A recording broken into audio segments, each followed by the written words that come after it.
Stephen A. Smith, better known here on the channel as Stevie.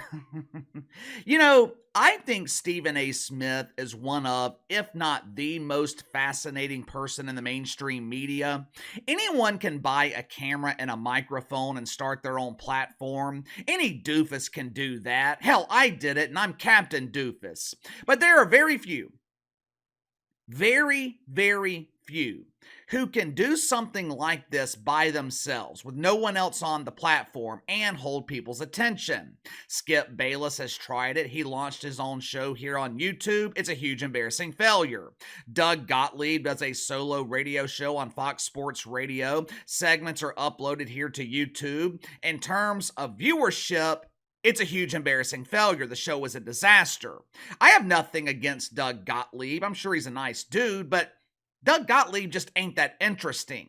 There aren't many people that can do something like this by themselves and hold your attention. Colin Cowherd can do it. Colin Cowherd is an elite talent. And Stephen A. Smith can do it. He might know next to nothing about sports. He might still believe that Patrick Ewing plays for the New York Knicks. He might embarrass himself every fall when he attempts to talk about the NFL. He might even make up stories about his non-existent career as a college basketball player. It doesn't matter.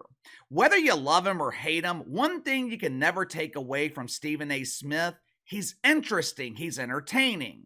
Over the weekend, as I'm driving to the casino, I'm listening to the latest episode of the Stephen A. Smith Show here on YouTube. He was relentlessly tearing into Doug Gottlieb because the Duggar, he referred to him as a race baiter instead of using the term that Stephen A. Smith prefers to be called, a masturbator. During his rant, Stephen A., he said something that caught my attention, but initially, I was going to let it go. He said it on his YouTube show, so no one was really paying attention to it. But then he doubled down on his bullshit and he said the same thing on ESPN. Stephen A. was pissed off because Doug Gottlieb called him a race baiter. And to get back at him, he goes on national television and pretty much proves the Duggar's point. If you haven't already, make sure to like and subscribe. You can follow me on Twitter at KC_BTL84. Last week, or maybe 2 weeks ago, when the Lakers were in the process of hiring JJ Redick, which, by the way, I thought that was an excellent decision by Rob Pelinka. Why? JJ Redick doesn't have any coaching experience. The only coaching experience he has is coaching prepubescent boys. Well, Megan Rapinoe dedicated her life to inspiring prepubescent boys, and she had a successful soccer career, so why can't the same thing happen with JJ Redick? I see a lot of people concerned about JJ Redick not being respected in the locker room, but I don't think that's going to be a problem because he's got the respect of LeBron James. Well, KC, he also has the respect of Anthony Davis. No one cares. No one is following the leadership of Tony because Tony doesn't provide any. JJ Redick is a smart dude, highly intelligent. He's going to be an excellent coach in the NBA. But anyway, last week, as the Lakers were making this decision with JJ Redick, Stephen A. Smith, he went on First Take and he shared what he describes as inside information. If I remember correctly, we covered this here on the channel. It might have been 2 weeks ago, but either way, Stephen A. Smith, he claimed that black head coaches were upset with LeBron James for starting a podcast and YouTube channel with JJ Redick. Stevie claimed that black coaches in the NBA, they felt like the podcast was unfair to Darvin Ham and could have resulted in him getting fired by the Lakers. Now, just to be clear, Stevie said this on national television. He told the entire country. Then he turns around and he gets pissed off when people started talking about the story. Well, that's not entirely accurate. Stevie was okay with some people talking about it, but he wasn't cool when it was mentioned by the others. Watch for yourself. Black coaches called the black commentator to complain about a black superstar doing a podcast while his black head coach was on the hot seat before he ultimately lost the damn job. What does that have to do with white folks? Some things are none of your damn business. Nothing. It was a black on black thing, but you got other folks who will remain nameless working for other networks with their irrelevant ass selves, popping their junk, okay? And the fact of the matter is, it has absolutely positively nothing to do with that. For starters, Stephen A. Smith, he is referring to Doug Gottlieb, and I believe he's also talking about Pat McAfee. Patty called Stephen A. out last Friday, and rightfully so, for tarnishing J.J. Redick after he was hired by the Lakers. Basically, Stephen A. Smith was insinuating that white privilege had something to do with J.J. Redick getting hired. If that's the case, the postal worker who delivered that white privilege was LeBron James. Also, why was Shannon Sharp agreeing with that bullshit? Hey, it's me, Shay. The grown man who, for reasons unknown, still wants to be called Shay, he is sitting there nodding his head in agreement and telling Stevie that white people have nothing to do with this situation. Even though the situation directly affected J.J. Redick, who, last I checked, was a white man. But let me make sure I'm understanding this correctly. Matter of fact, let me go ahead and grab my woke hat because I want to fully understand Stephen A.'s woke logic. All right.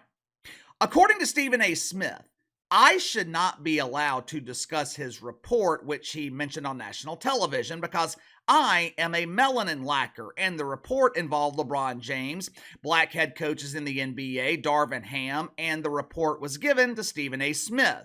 It also involved J.J. Redick, but we have our woke cats on, so we're going to ignore that pesky detail. I mean, why let facts get in the way of pushing the agenda of racial division?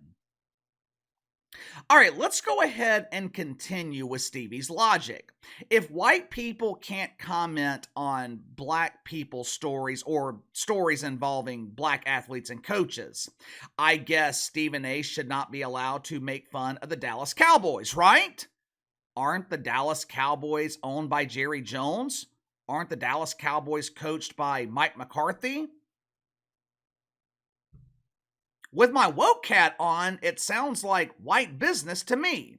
What about the presidential election? Last I checked, the election involved two white dudes. Well, technically, the election involves an orange man and an aging fossil. But the only reason the Trumper has color is because he gets it from a bottle. Should Stephen A. Smith be allowed to discuss the presidential election? Let's keep going. What is one of the biggest stories right now in mainstream media? Caitlin Clark. Should Stephen A. not be allowed to talk about Katie Rue? Is that none of his business? Why don't you talk about the rest of the WNBA, leave Caitlin Clark out of the conversation, and see how many views that will get you? Do you see where I'm going here? Do you see how absolutely ridiculous this sounds? This dude went on national television, released a report about NBA coaches being pissed off with LeBron James, and then he told 70% of the population that it was none of their business? If that's the case, why should 70% of the population watch First Take? Vast majority of the topics on the show are related to the NBA. If it's none of their business, then why in the hell should they be watching you? What's also ironic about this, Stephen A. Smith said this on ESPN. I went through the list of executives at ESPN. I stopped counting when 19 of the first 24 executives were white. This story that Stephen A. released on their network, is it none of their business? ESPN, owned by Disney, company that was started by Walt Disney. I looked through their list of executives. Disney has 16 executives listed on their homepage. 13 are white. You know, it's been a while since we have seen race discussed like this on ESPN. Remember about 4 years ago when mythical racism was the primary topic of conversation at the worldwide leader in woke? Every January when NFL coaches were getting fired, ESPN would use Stephen A. Smith to claim that the NFL was discriminating against black head coaches. They would accuse the NHL of lacking diversity because the league consists mostly of white players. Now, never mind the fact that the NBA is the complete opposite of the NHL in that aspect. Same with the WNBA. ESPN would ignore those pesky facts. They only wanted to focus on the NHL and in some cases Major League Baseball. As a result of the constant discussions of mythical racism, ESPN's television ratings tanked. But over the last 2, maybe 3 years, it's been rather quiet at the worldwide leader in woke.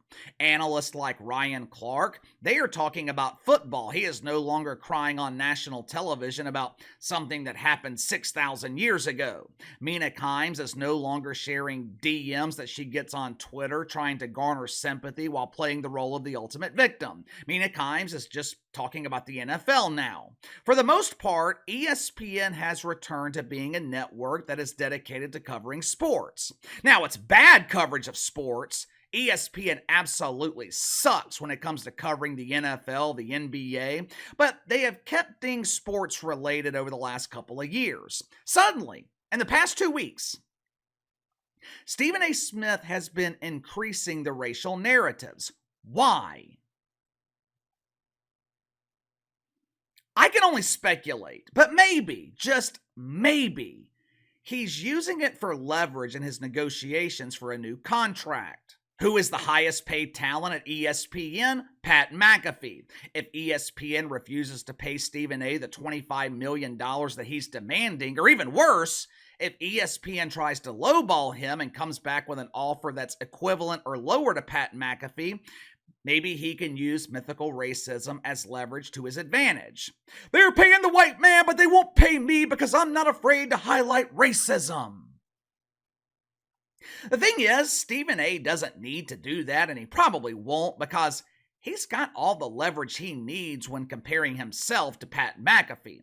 Pat McAfee can't draw flies to a fresh turd on ESPN. And First Take, Stephen A. Smith, one of the most watched shows of the network. Now, it ain't number one, like Stephen A. likes to claim, but First Take, very successful, one of the most watched shows at ESPN. What I don't understand about this, what I don't understand about Stephen A., he doesn't need to do this. He doesn't need to make everything about race in order to be interesting. He doesn't need to make things about race in order to be controversial. Stephen A. Smith has the ability to do that on his own. This dude is an elite talent. He's one of the only people I can watch when he is doing a show solo. Matter of fact, I won't watch Stephen A. here on YouTube when he has guests because it's just not as interesting. But he completely loses me when he tries to make things about race. And he damn sure loses me when he says something on national television and tells me it's none of my damn business. But give me your thoughts on this. Stephen A. Smith shares a report on national TV, gets pissed off when people he doesn't want talking about it talk about it.